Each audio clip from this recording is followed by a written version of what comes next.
Prends un stylo et une feuille, dessine un cercle dessus et pose une fourmi dedans. Ce que tu vas observer va te faire repenser toutes tes soi-disant limites. Il y a une expérience qui existe ultra troublante. Un homme place une fourmi sur une feuille blanche, il trace un cercle autour d'elle, la fourmi tente de s'échapper, elle atteint le trait, elle s'arrête net.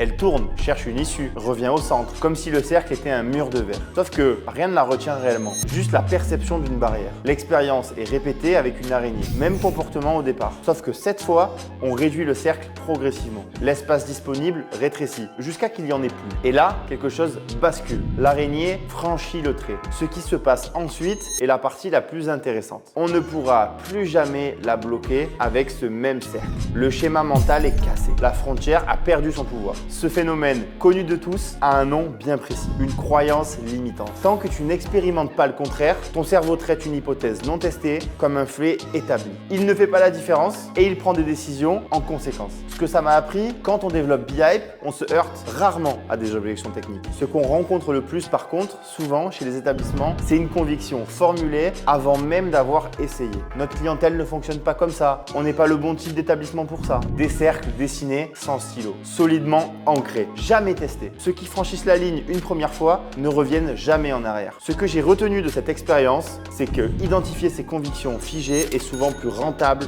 que d'optimiser n'importe quel process.